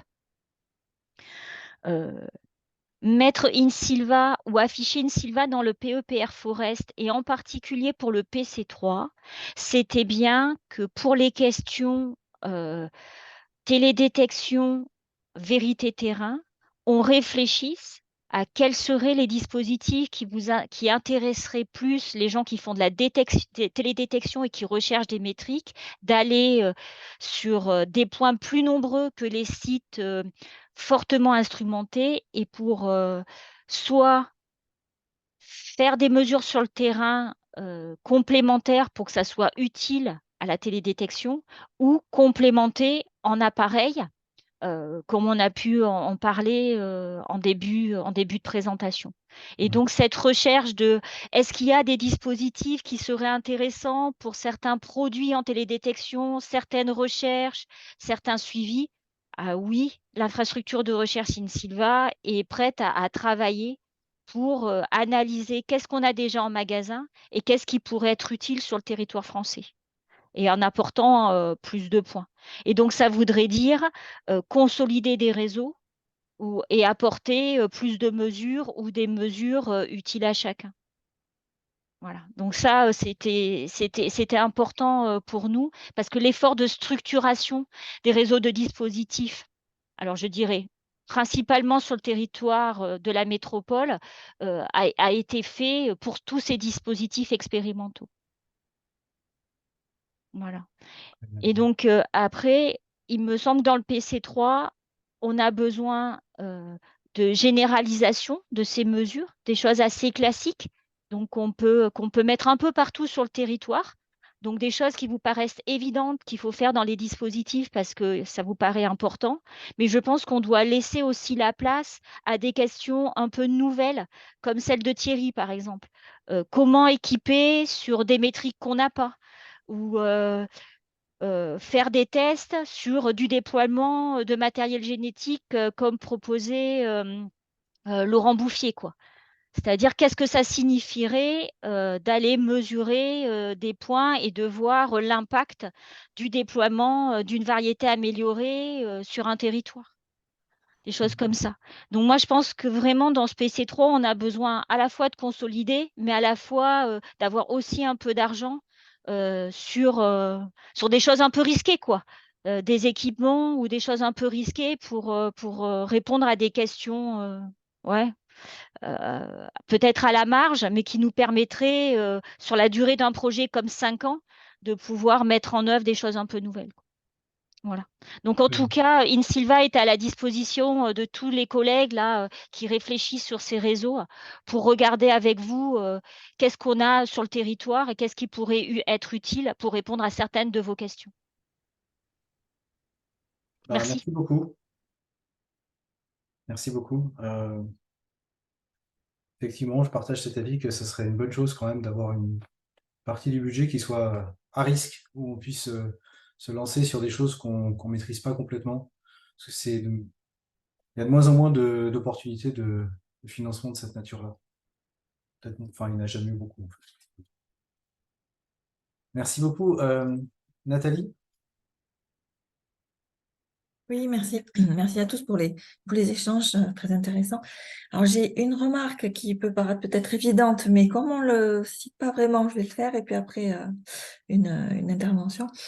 Je pense qu'un des premiers points dans le PC sera quand même de compiler, de faire l'inventaire de tous les initiatives et tous les projets qui ont déjà tenté de faire ou sont en train de faire des liens entre la télédétection et des métriques terrain. Milena citait Optimix parce que justement elle a récupéré des données de chez nous pour faire ça. C'est en cours, il y a plein encore d'interrogations. Anaé a fait un projet, j'en connais 2 ou 3 projets comme ça qui sont soit partiels parce qu'ils ne sont pas allés jusqu'au bout, soit ont apporté des réponses sur un élément et en posent de nouveau, notamment le sous-bois ou la régénération dans un couvert herbacé, c'est pas facile, ou sous couvert arboré plus ou moins dense, c'est encore plus difficile. Donc, je pense que ça paraît évident pour tout le monde, mais je pense qu'il faut quand même à un moment donné le marquer dans le projet. Et ensuite, pour les aspects front de science dont tu disais, moi, je pense qu'un atout important qui peut être soulevé dans ce PC3 avec la relation terrain-télédétection et la dualité entre le stress hydrique et la température atmosphérique des arbres qui sont contraints chaque année de plus en plus à des températures extrêmes dont ils n'avaient pas l'habitude. Et on se rend compte qu'il y a un certain nombre de mortalités qui sont plus dues à la température extrême du houppier qu'à la sécheresse édaphique, comme on le voyait il y a 5-10 ans. Et la télédétection, je pense, peut nous permettre à plus large échelle justement d'identifier ces zones ou ces sylvicultures, puisqu'on teste différentes sylvicultures. À l'échelle France, il y a tout un tas de dispositifs qui vont nous permettre aussi d'affiner la sylviculture, voir si moindre densité ou mélange ou je sais quoi augmente ou atténue cette température sur les feuilles qui crament ces feuilles, ou au contraire, il y a des indices qui permettent aussi d'identifier le stress hydrique avec des mesures de terrain pour peut-être rajouter, parce que tous les sites, et le mien n'est pas équipé de thermomètres dans le houppier ou dans le sommet du houppier pour valider quelques mesures. Ça me paraît quelque chose d'important actuellement comme question de recherche, qui n'est pas complètement résolue. Savoir la sylviculture, ce qui initie ou qui déclenche le dépérissement et la dualité entre ce stress hydrique édaphique et température. Voilà. Merci. Merci. Effectivement, on peut imaginer mesurer aussi des traits fonctionnels qui seraient associés à cette réponse au stress des plantes, Oui. que ce soit hydraulique d'une façon ou d'une autre. Par ailleurs, ton dernier commentaire rappelle le fait qu'il y a des satellites à haute résolution pour la mesure de la température, alors qu'ils sont focalisés plutôt sur les zones urbaines, Trishna en particulier. Donc peut-être Milena veut dire un mot. Juste, J'allais dire justement. Oui. Pardon. Juste, il y a aussi un couplage par rapport à ces mesures de traits, un couplage avec le PC2 possible, parce qu'il y aura peut-être des traits qui seront mesurés à PC2 qui pourraient être utilisés PC3. Enfin, il y a peut-être aussi quelque chose à pas faire doublon non plus, utiliser même site ou autre. Je pense que ça va, on arrivera à se parler.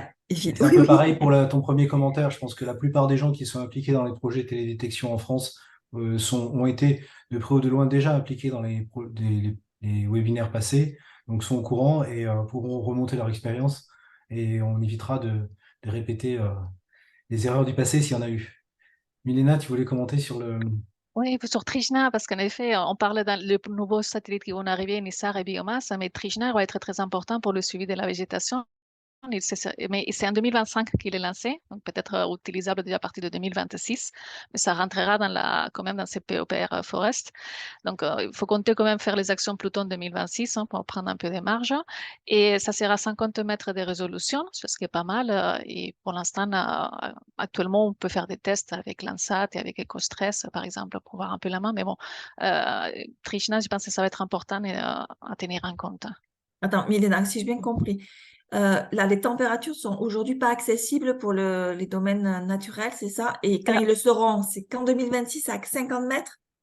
Alors, actuellement, tu as des mesures satellitaires avec Landsat en thermique, donc c'est à 100 mètres, donc 100, 100 mètres. Et tu as aussi EcoStress, mais qui varie beaucoup l'angle d'incidence parce que c'est sur la station internationale, c'est pas un satellite avec un angle d'incidence constant. Donc, ça permet de faire des mesures, mais pas généralisables de partout, en produit à long terme. Avec Landsat, oui, mais c'est à 100 mètres, donc, ce qui fait pour l'échelle de l'arbre trop grand. Et Trishna, sa résolution spatiale sera de 50 mètres.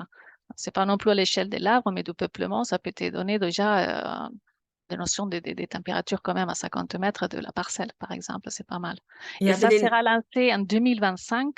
Donc, il faut un peu de temps pour corriger, valider les produits et tout. C'est pour ça que j'ai dit, pour prendre un peu de marge, je veux dire, si tu veux avoir une thèse, un postdoc ou quelque chose qui démarre, autant le dire plutôt en 2026, début 2026, que ne pas risquer d'avoir les CDD et pas les images. Ouais. Ouais. Et puis bon, avoir la communauté qui est prête avant le lancement, c'est très important aussi. Pouvoir faire des tests, pouvoir faire des mesures justement dans la canopée, comme le proposait Nathalie, ça peut être très important pour emporter la communauté et faire en sorte que tout le monde soit prêt Il y a des à simulations utiliser. prêtes, il y a des Ouais. images qu'on obtient maintenant avec des simulations à partir d'autres capteurs pour s'entraîner, en effet. Très Et des bien. mesures infrarouges du Landsat ne permettent pas d'avoir une idée de la température ou en différentiel entre les différents C'est ça, sites? c'est C'est ça, pas C'est justement. possible? ça que je disais, oui, oui. D'accord. La température de surface, Donc ça, c'est accessible maintenant. oui, à Oui, 100 mètres de ça c'est résolution. accessible à 100 mètres de résolution. Ah, c'est le 100 mètres, oui, c'est ça qui est un peu gênant. Ok. Merci. Isabelle?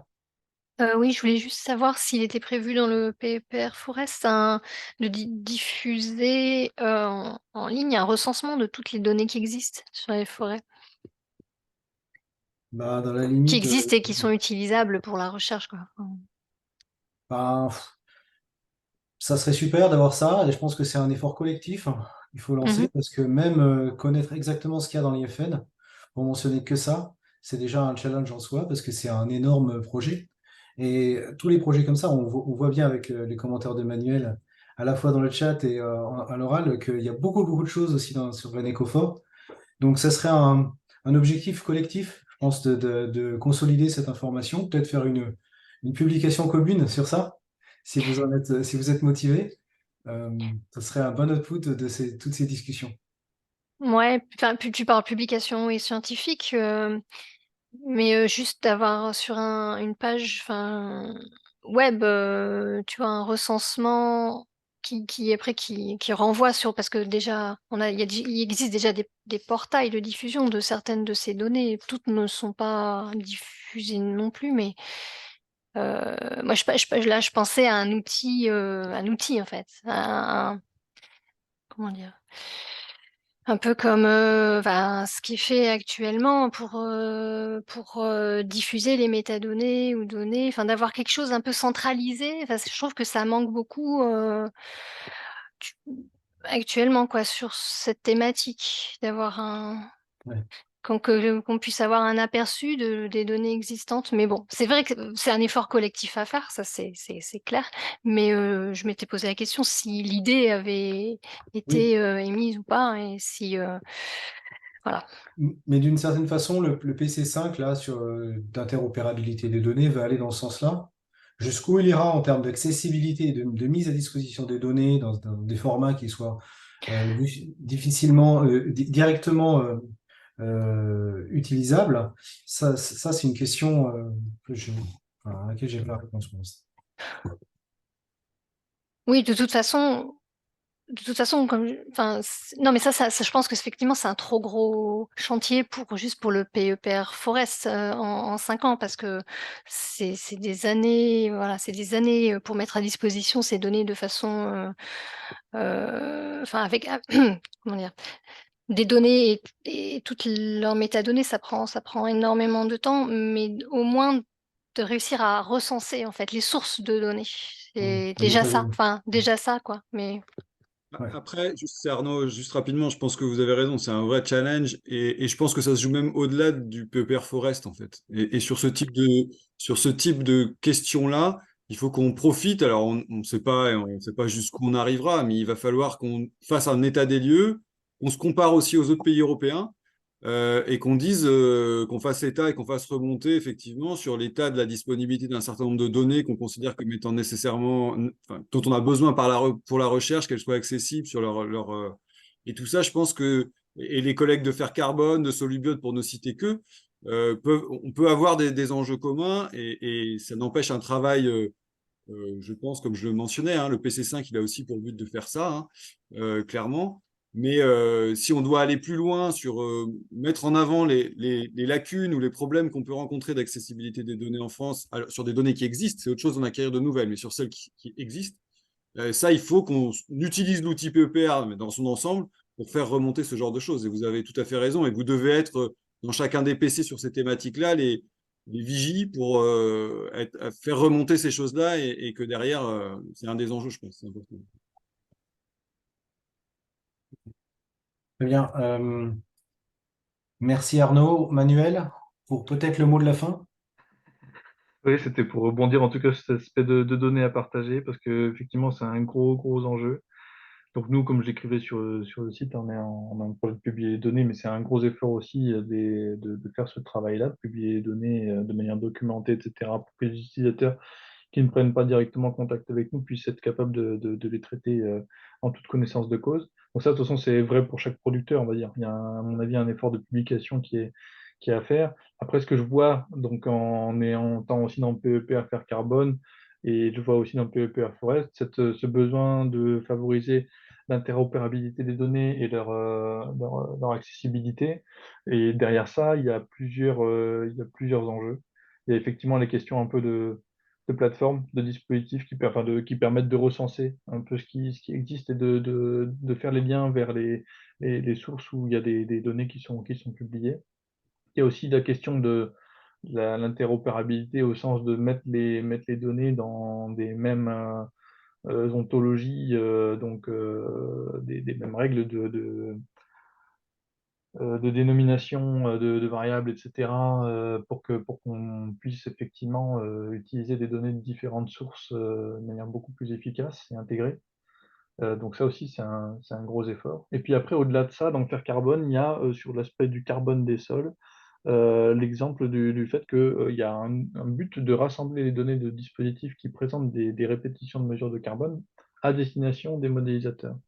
Et les modélisateurs du carbone des sols, eux, ils peuvent être intéressés par plein de trucs, mais ils ne sont pas forcément non plus des experts dans des choses plus particulières comme tout ce qui est de la biométrique, on va dire, des arbres, etc.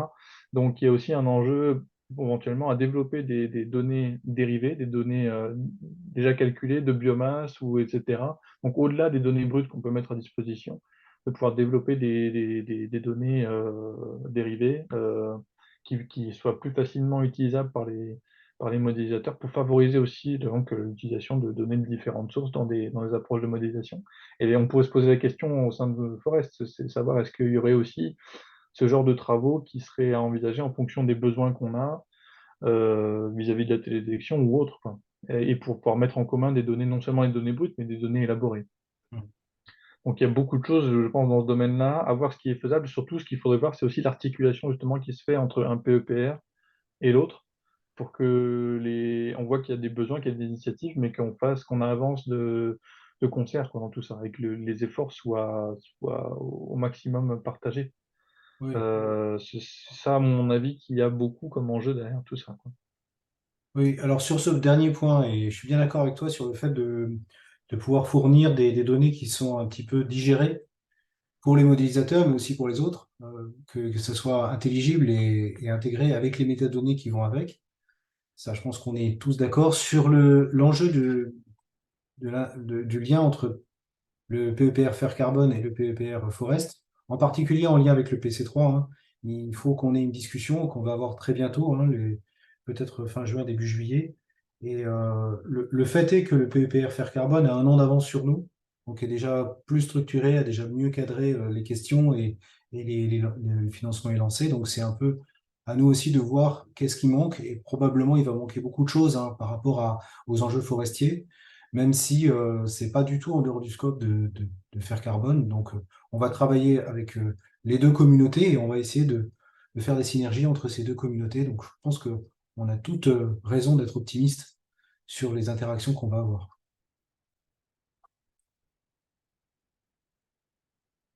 Très bien. Il n'y a plus de mains qui se lèvent. Donc je vais vous remercier beaucoup pour votre participation, pour vos interventions.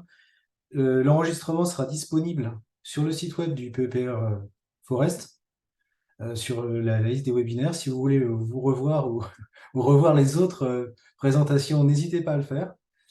C'est assez pratique pour ça. Arnaud, tu voulais dire un mot ou non? Non. Merci à tous, c'est très bien. très Merci à toutes et à tous. Et à bientôt. N'hésitez pas à nous recontacter, Camille et moi, si vous avez des questions ou vous voulez continuer des fils de discussion. On est là à votre disposition pour faire ça d'ici le début juillet. Merci beaucoup et bonne journée et bonne semaine. Merci à tous. Merci, bonne journée. Merci, au revoir. Merci, au revoir.